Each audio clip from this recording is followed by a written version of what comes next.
제2차 세계대전에서 핵폭탄을 개발하기 위해 시작된 극비 프로젝트 맨해튼 프로젝트. 이 프로젝트를 주도하고 성공시킨 학자는 오펜하이머와 아인슈타인으로 알려져 있죠. 하지만 핵폭탄의 가능성을 처음으로 알게 되고 또 제시한 과학자는 이들이 아니었습니다. 과연 그 사람들은 누구일까요? 그 시작은 1903년 6월 어느 여름날 밤 여성 최초의 노벨상 후보로 지명된 마리 퀴리가 있었던 파리 13지구에서 시작되었습니다. 네, 여기가 그 마리 퀴리님께서 옛날에 연구했던 연구실이 그대로 남아있는 마리 퀴리 뮤지엄입니다. 여기 신기한 게 여기는 연구실에 있는 그 장비들 있잖아요. 마리 퀴리가 썼던 연구 장비들, 그리고 실험 기구들, 이런 책상, 이런 것들이 그대로 남아있는데 여기 방사능 측정을 하면은 방사능이 측정이 됩니다. 물론 이게 인간한테 위험이 되진 않는데 엑스레이 찍을 때 나오는 그 정도라고 하네요. 이곳은 마리 퀴리가 연구하던 실제 연구실입니다. 마리 퀴리가 연구자로 있었던 파리 소르본 대학교에서 걸어서 약 15분 거리에 있고 한 1km 떨어진 곳에 위치해 있습니다. 소르본 대학교에서 연구를 하던 당시는 독일 물리학자 렌트겐이 1896년에 우리 몸을 관통하는 신비한 빛을 발견했고, 또 같은 해에 프랑스 물리학자 앙리 베크렐이 우라늄에서 X선의 일종인 방사선을 발견했습니다. 당시엔 우라늄선이라고 불렀죠. 마리 퀴리는 베크렐의 우라늄선에 감명했고 이 우라늄선을 방사성 광선이라 부르면서 다른 방사성 원소를 찾기 시작했습니다. 그리고 폴로늄과 라듐을 찾아냈죠. 앞서 찾은 우라늄과 또 이번에 라듐은 많이 들어보셨죠? 당시에는 물리학자가 생각하는 원자, 화학자가 생각하는 원자, 이 두 가지로 나뉘어서 개념 혼동이 있던 시기였는데 마리 퀴리는 정확히 어떻게 방사선이 생겨나는지 잘 몰랐습니다. 하지만 적어도 마법같이 빛나고 또 물체를 통과하는 순수 라듐의 원소를 결국 찾아냈습니다.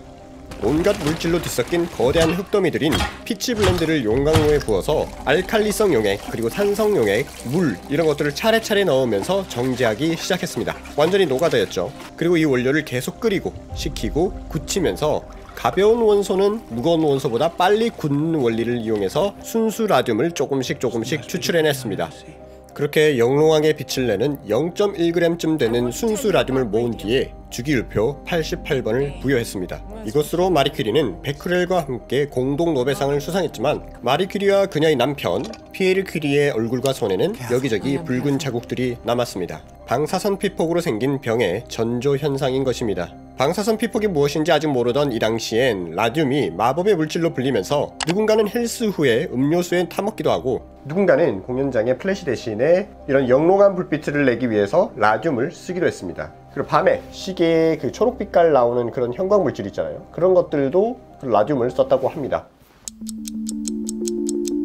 퀴리 부부가 라듐과 여러 원소에서 방사성 원소를 찾아내던 당시 아인슈타인은 전자기학에 빠져 있었습니다. 맥스웰과 헤르츠, 그리고 볼츠만, 헬름홀츠, 에른스트 마흐의 가설들을 즐겨보면서 상상 속 실험인 사고 실험을 해나갔습니다. 그러다가 마리 퀴리 부인이 연구하고 발표한 내용인 우라늄 방사선과 라듐 방사선에서 원자의 존재가 밝혀졌고 이 연구 결과는 아인슈타인에게 영향을 끼쳤습니다. 스위스 베른에 있는 특허청에서 혼자 사고 실험을 계속하던 아인슈타인은 금속에 빛을 쪼았더니 전자가 튀어나온다는 광전 효과와 또 전자기파의 속도는 일정하다라는 전자기파 이론을 발표했습니다. 그리고 노벨상을 받았습니다. 광전 효과는 현대에 와서 태양광 전지판에 적용되고 있죠. 그리고 마리 퀴리가 연구한 라듐 방사선에서 라듐이 빛을 방출하고 나면 질량 감소가 관찰된다라는 내용에 착안해서 기존의 사고 실험을 합쳐본 결과 물질과 에너지는 서로 뒤바뀔 수 있겠구나 라는 결론에 도달했습니다. 라듐이 에너지로서 빛을 방출하고 나니까 물질의 양인 질량이 줄어든 것이지요. 여기다가 절대값인 빛의 속도 C를 상수로 두어서 만든 공식 E는 mc 제곱이 탄생했습니다. 퀴리 부부와 아인슈타인의 연구 발표 이후 보어, 로렌츠, 플랑크, 하이젠베르크, 슈레딩거, 드브로이, 보른 등 여러 물리학자들이 덴마크 코펜하겐과 벨기에 브뤼셀에서 정기적으로 모여서 빛의 입자설과 파동설, 원자와 또 원자를 이루는 아원자 입자 수준에서 일어나는 현상을 탐구하는 양자역학 등에 대해 의견을 주고받았습니다. 서로 의견이 나뉘고 싸우고 또 합쳐지고 했죠. 이들의 회의와 논쟁에서 계속 새로운 이론과 가설들이 나오기 시작했습니다. 그리고 한창 전쟁 중인 독일에서 여러 국가의 운명을 흔들 이론이 탄생합니다. 독일의 화학자 오토 한이 또 다른 과학자 마이트너와 함께 우라늄에 중성자를 쏴서 충돌시켰더니 우라늄 핵이 쪼개지면서 우라늄 원자량보다 절반이나 적은 바륨이라는 원소가 생성된다는 것을 발견했습니다. 이렇게 원자량이 작은 새로운 원소로 분열되면서 질량이 약간 줄어드는데, 이전에 아인슈타인이 발표했던 E는 mc 제곱에 따라서 질량이 줄어든 만큼 에너지를 방출하는 것입니다. 그리고 우라늄이 부서지면서 또 다른 중성자로 방출되는데, 이때 주변에 있던 다른 우라늄 원자에 충돌하면서 연쇄 분열 반응을 일으키는 것입니다. 연쇄적으로 우라늄들이 빠르게 분열하면서 에너지는 기하급수적으로 방출되고, 이 원리를 잘 활용하면 핵폭탄이 될 수 있는 겁니다.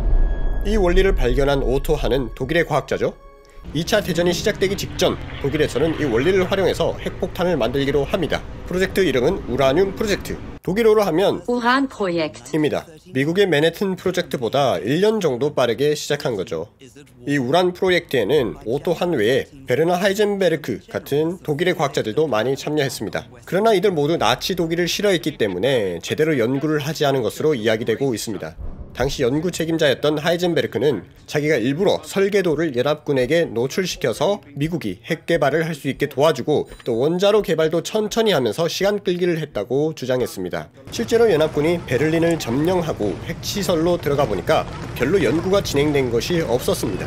어찌되었든 2차 대전 당시 독일 과학자 오토 한의 시작으로 핵분열의 힘을 알게 된 과학자들은 아인슈타인을 필두로 미국 정부를 설득하기 시작했고, 엔리코 페르미, 닐스 보어, 존 폰 노이만, 리처드 필립스 파인만, 그리고 총책임자 줄리어스 로버트 오펜하이머로 구성된 맨해튼 프로젝트가 시작되었습니다. 핵무기를 만들기로 한 과학자들은 사실 그들이 원해서 만든 것이 아닙니다. 그러나 2차 세계대전 중이었기 때문에, 또 나치 독일이 먼저 핵폭탄을 만들어서 연합군을 공격하지 않게 하기 위해서 어쩔 수 없이 미국이 먼저 만들어야 했던 것입니다. 그렇지만 일본에 투하된 핵폭탄은 생각했던 것보다 엄청 강력했고, 또 너무나 비참한 결과를 낳았기 때문에 맨해튼 프로젝트에 참가한 과학자들은 죄책감을 가지고 살아가게 된 것입니다. 물론 이들 과학자들은 2차 대전 후에 만들어질 유엔과 또 유엔의 산하기관으로서 전세계 핵무기 개발, 관리 등의 역할을 할 기관을 만드는데 많은 역할을 합니다. 네, 영화 오펜하이머를 보기 전이나 후에 이렇게 과학사적 배경을 안다면 더욱 뜻깊게 영화를 즐길 수 있지 않을까 생각합니다. 도움이 되셨길 바라면서 저는 다음 영상으로 더 재미난 이야기를 가지고 돌아오도록 하겠습니다.